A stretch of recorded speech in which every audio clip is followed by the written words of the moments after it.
You have the unique distinction, Jim, of being the obsessive perfectionist. And I say it with respect. Oh, thank you. Well, I do, being aware of what you have just put of your life into the making of this motion picture. When did this movie first occur to you? When did you know you were going to do it? It was 5 years ago. I had been studying Titanic, the history of it a little bit, and I'd been following the the discovery of the shipwreck and all that. And I just sort of got this idea to do a love story set on Titanic with the wraparound, the bookend of the shipwreck. And I literally sat down to make some notes on this for the first time. And the next day, I got in the mail an invitation that was a black card that said in red letters Titanica. And it was an invitation to a friend of mine was the underwater photographer on The Abyss, and he had done a special on the making of the IMAX film. And so I went to see that, and I saw these 2 Russian submarines, and I said, I can use those. As the great opportunist, I said, I can use those. I can go to Titanic.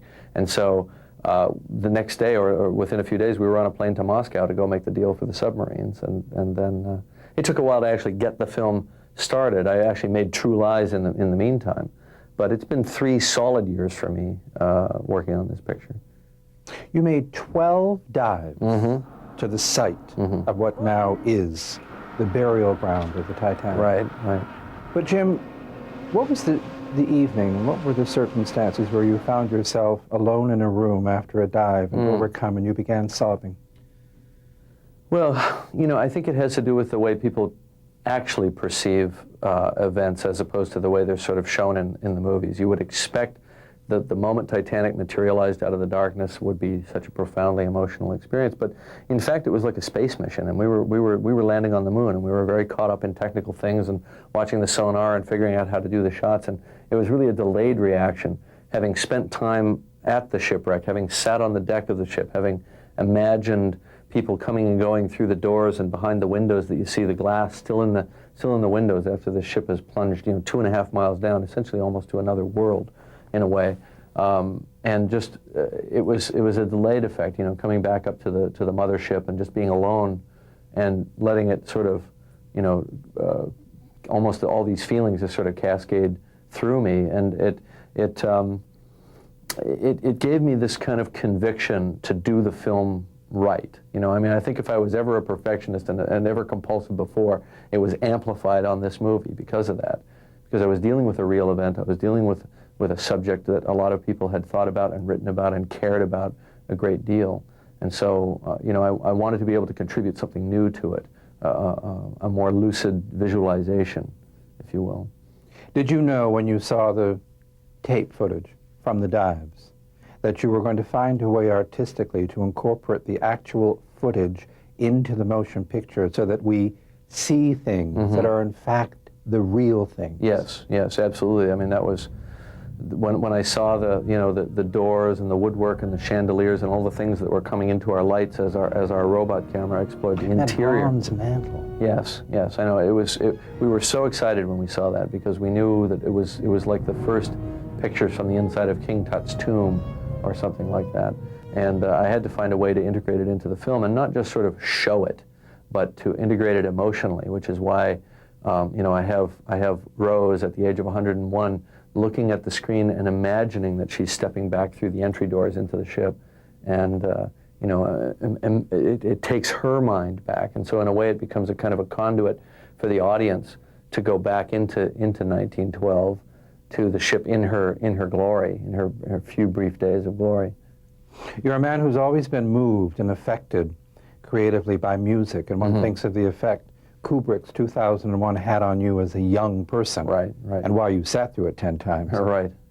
What music helped you while you worked all this time on Titanic? You did go back to your notes, didn't you? Yes. No, you're absolutely correct. Music is very important. Interestingly on this one, because I knew I had to, as a writer, open myself up emotionally in a way that I had never done before in order to write this script. I tried to find. I listened to film soundtracks and things that were romantic films and that, but I actually wound up, surprisingly enough, listening to a lot of Enya, because there's a sense of a kind of a timelessness in her music, and I'm not that I was ever even really necessarily a big Enya fan, but I was trying to find the voice for this particular film, and every film is different, and something that would, and there's such sort of longing and loss in some of the music, and the Celtic theme that ran through it suddenly struck me as correct because of the large Irish contingent on the ship, and of course being steerage, they were decimated in the sinking. Relatively few of them survived, and so it just struck me as this kind of very, very haunting sound. And when I discussed with the composer James Horner, what the music for this film should sound like, the first thing he said, quite independently, was, I have a crazy idea. And I said, what is it? He said, I'm hearing a kind of Enya-like sound using human voice and Celtic instrumentation. And I was like, you're hired. It was just like that. It was amazing. And we had this great 6-month collaboration on this film where I think he's composed absolutely spectacular music, because it's big, but it's always somehow personal or somehow always intimate. It has the majesty, but it doesn't get swept away with huge, violins and strings and all the sort of overproduced period score stuff that you would normally associate with a film like this. Filmmaker Jim Cameron found out that gender and class played a very big role in the tragedy that was the Titanic. Titanic can be viewed on many levels, as many as you're prepared to participate in. Exactly. You've been influenced all of your life by David Lean, by films like Gone with the Wind, Dr. Zhivago. You wanted this to be your intimate epic. But those Irish died for another important reason that you articulate. Yes, exactly. The class structure. And culture and gender. Right, right. Well, it's fascinating what happened on Titanic, because it's a very amplified version of kind of the world that we still live in. You see the repression of women very pronounced in that time. Women couldn't even vote in the U.S. and Canada and England at that time. They were disenfranchised, and they were treated as second-class citizens, objects of beauty. They had to wear corsets so that they looked like these kind of doll figures, and they were not taken seriously or at eye level in the conversations with gentlemen who all went off to their smoking room, to really plan the events of the world. On that April day in 1912, when the Titanic sank, the political activist Emma Goldman was giving a lecture in Denver. Yeah. The suffragettes were marching. Women were fighting for their right to exist. And Emma Goldman said, "Women and children first, a disgrace. The women should have died with the people they loved." That's right, exactly. And I think you would find that today more so. But at that time, it was Emma Goldman was one of the great vocalists for female equality at that time, probably the most notable one. And I read a lot of her stuff, and it really made me aware of the struggle. It was the start of this great political struggle, at least overtly. The men were in charge in 1912. I mean, just flat out, they were running the world. And so they created this worldview in which the women were inferior and required protection. No woman could go unescorted, or as they said in 1912, unprotected, so that when the men screwed up and ran their big, symbol of male conquest of the elements into an iceberg and it started to sink, they had no choice but to step back from the lifeboats and allow the women to live. So in a way, they were hoist on their own petard. They were killed by their own worldview, and I love that. All these sort of men standing around in their tuxes, looking at each other, going, "What the hell went wrong, old man?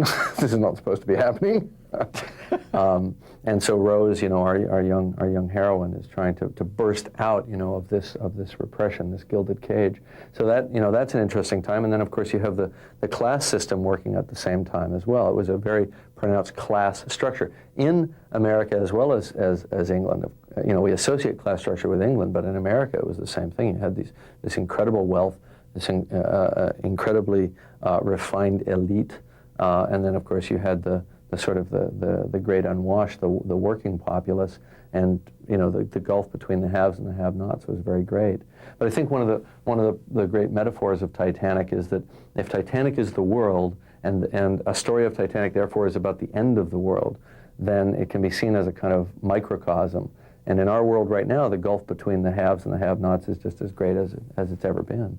There are still hundreds of millions of people on the brink of starvation, and yet great concentrations of wealth and power. So this is the eternal, this is human nature as it will always be. So that's why the Titanic story still has as much weight today as it did in 1912.